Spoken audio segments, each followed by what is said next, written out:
Robert Vadra को लेकर के 2014 से लेकर के 2019 तक और 2019 से लेकर के आज तक क्या क्या कहा गया है आप सब जानते हैं। और 2014 में जिस तरह से माहौल बनाया गया, रॉबर्ट वाड्रा को सरकारी दामाद, ना जाने क्या क्या कहा गया। अब रॉबर्ट वाड्रा को लेकर के खुद बीजेपी की डबल इंजन की सरकार ने क्या कहा है कोर्ट के अंदर जाकर के। जिस रॉबर्ट वाड्रा को लेकर के खुद प्रधानमंत्री नरेंद्र मोदी कहते थे कि इस बार इनको जेल के अंदर डाल दूंगा, 2019 का बयान मैं आपको आगे दिखाऊंगा कि इनको जेल के दरवाजे तक ले आया हूं, इस बार जेल के अंदर डाल दूंगा। लेकिन खुद उनकी सरकार ने हाई कोर्ट के अंदर जाकर के कहा है कि रॉबर्ट वाड्रा और डीएलएफ के बीच में जो लेन देन हुआ जमीन का, उसमें कोई नियमों का उल्लंघन नहीं किया गया था, कोई नियम नहीं तोड़े गए, कोई घपला घोटाला नहीं हुआ है। यह उनकी सरकार ने कहा है। मैं आपको खबर पढ़ करके सुनाता हूं, आप ये देखिए, जागरण की खबर है। रॉबर्ट वाड्रा डील 5 साल बाद में हरियाणा सरकार ने कोर्ट में बताया भूमि हस्तांतरण में कोई नहीं तोड़े गए कोई नियम। 2018 के अंदर जो है वो केस दर्ज किया जाता है और अब जाकर के हाईकोर्ट में मनोहर लाल खट्टर की हरियाणा की सरकार, बीजेपी की सरकार, डबल इंजन की सरकार, वो कहती है कि कोई नियमों का उल्लंघन नहीं किया गया। नवभारत की खबर देखिए, हरियाणा न्यूज, रॉबर्ट वाड्रा को खट्टर सरकार से राहत, डीएलएफ लैंड डील में गड़बड़ी के नहीं मिले सबूत। एक और खबर मैं आपको दिखाता हूं, नवजीवन ने लिखा, बीजेपी का एक और झूठ बेनकाब, स्काईलाइट डीएलएफ भूमि सौदे में नहीं हुई कोई अनियमितता, हरियाणा हाई कोर्ट से हरियाणा की सरकार, हाई कोर्ट में जो है हरियाणा की सरकार ने बात को कहा है। तो ये 3-4 अखबारों की अलग अलग वेबसाइट की खबर जो है मैंने आपको बताई है। अब थोड़ा सा मैं आसान भाषा में क्या कुछ ये पूरा मामला था मैं आपको बताता हूं, फिर उसके बाद में कुछ खबरें और पढ़ करके सुनाऊंगा। दरअसल रॉबर्ट वाड्रा एक कारोबारी है और रॉबर्ट वाड्रा की जो है कंपनी है जिसका नाम है स्काईलाइट हॉस्पिटैलिटी, ये उनकी कंपनी का नाम है। और इन्होंने डीएलएफ को कुछ जमीन वो बेची, उसको लेकर के कहा गया कि साहब इन्होंने तो बड़ी धांधली की है, पहले जमीन जो है वो खुद करोड़ों के भाव में खरीद ली और फिर उसको जो है वो अरबों खरबों के भाव में बेचा गया। पहले लाखों के भाव में खरीद लिया, फिर करोड़ों के भाव में बेचा। इस तरह के आरोप जो है लगाए गए थे कि ये जो लेन देन हुआ है, रॉबर्ट वाड्रा ने पहले जो जमीन थी वो मुफ्त के भाव में, कौड़ियों के भाव में खरीद ली और फिर उसको करोड़ों के भाव में जो है वो बेचा है।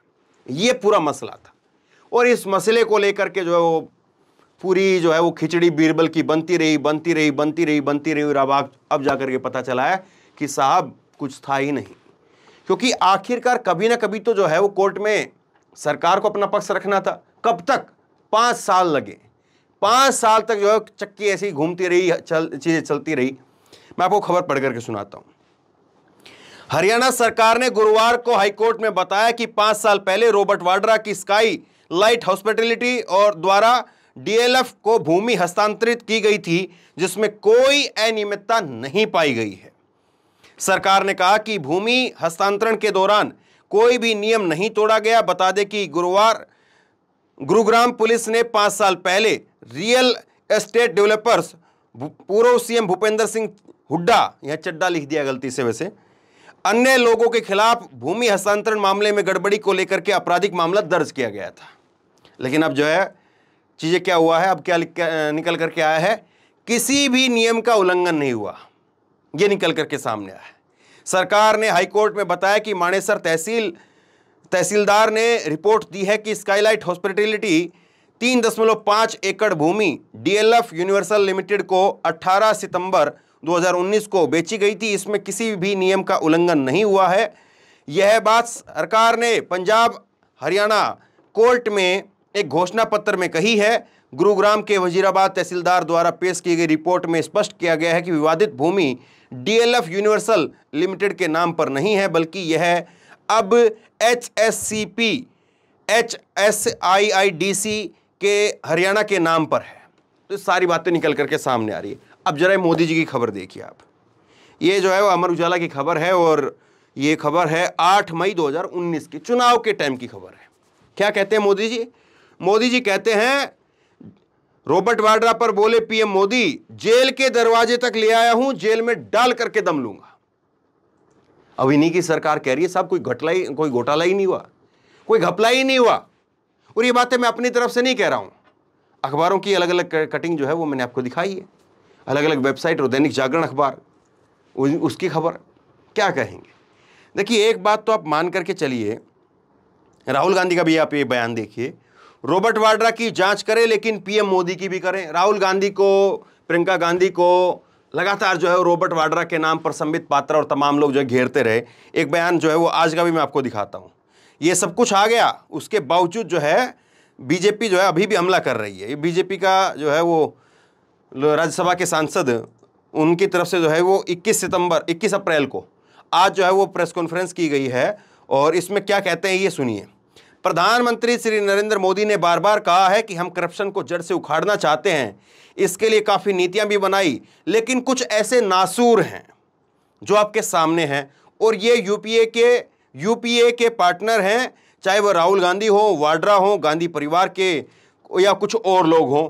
इसी तरह से ये परिवार देश में भ्रष्टाचार कर रहा है और उसी प्रकार से डीएमके का परिवार भी भ्रष्टाचार कर रहा है। तो देखिए साहब, सरकार आपकी क्या कह रही है हाई कोर्ट में जा करके, और आप प्रेस कॉन्फ्रेंस के अंदर आकर के क्या कह रहे हैं। लेकिन कौन पत्रकार सवाल पूछेगा? आपको लगता है कि इनकी प्रेस कॉन्फ्रेंस में कोई पत्रकार सवाल पूछ रहे उल्टा कि वहां पर तो हाई कोर्ट में क्या कहा गया है, आप क्या पर क्या बोल रहे हैं? एक बात को आप आसान भाषा में समझिए।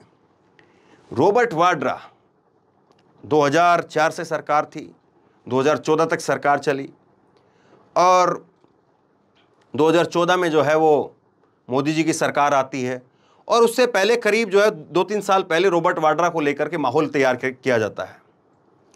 आप एक बात को समझिए, रॉबर्ट वाड्रा प्रियंका गांधी के पति हैं, तो आप कम से कम ये मान करके चलिए कि रॉबर्ट वाड्रा जो भी लेन देन करते होंगे वो उनका पर्सनल लेन देन होता होगा।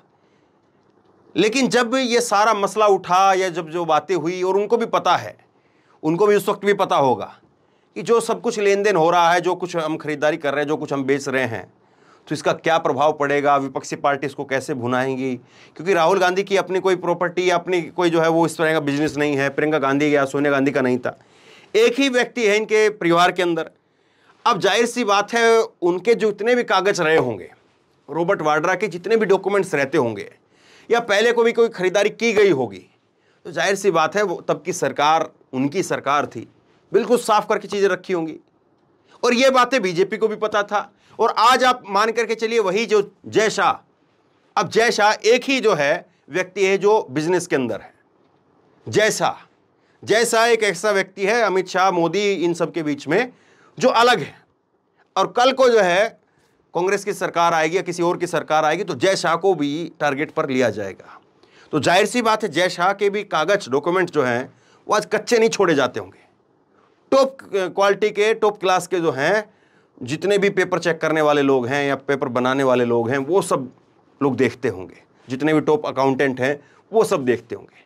लेकिन राजनीति में कैसे जो है वो चीज़ें तय की जाती हैं कि हाँ, टारगेट कीजिए राहुल गांधी पर, टारगेट कीजिए रॉबर्ट वाड्रा पर, और फिर उसके बाद में कैसे चीज़ें निकल करके सामने आती हैं। तो बहरहाल बहुत बड़ी खबर है, लोगों तक पहुंचाइए। अगर यही खबर उल्टी आती, उल्टी यानी कि अब क्लीन चिट एक तरह से ये मिली है, खुद सरकार मान रही कोई गड़बड़ घोटाला घपला नहीं हुआ है, अगर यही खबर उल्टी आती तो अतीक अहमद से ज़्यादा रॉबर्ट वाड्रा की चर्चा हो रही होती। इस बात को याद रखिए। लेकिन अब सन्नाटा है क्योंकि खबर उनके मतलब की नहीं आई है। इसलिए आप खबर को लोगों तक पहुंचाइए, लोगों को पता चले कि जिन रॉबर्ट वाड्रा को लेकर के मोदी जेल में भेज रहे थे, हवा में ये ना जाने कितनी कितनी जो है बातें कर रहे थे, उनको लेकर के क्या कुछ फैसला आया है। आप क्या सोचते हैं नीचे कमेंट बॉक्स में लिख करके मुझे जरूर बताइए। इस वीडियो को खूब शेयर कीजिए और इसी तरह तमाम खबरों के लिए ऑनलाइन न्यूज इंडेक्स सब्सक्राइब कीजिए, साथ में जो बेल आइकन है घंटे उसको जरूर दबाइए, ताकि जैसे कोई खबर अपलोड करें उसकी नोटिफिकेशन सीधे सबसे पहले आपको मिल सके। धन्यवाद। इस खबर को अभी लाइक करें, शेयर करें, अभी चैनल को सब्सक्राइब करें और घंटी जरूर दबाएं।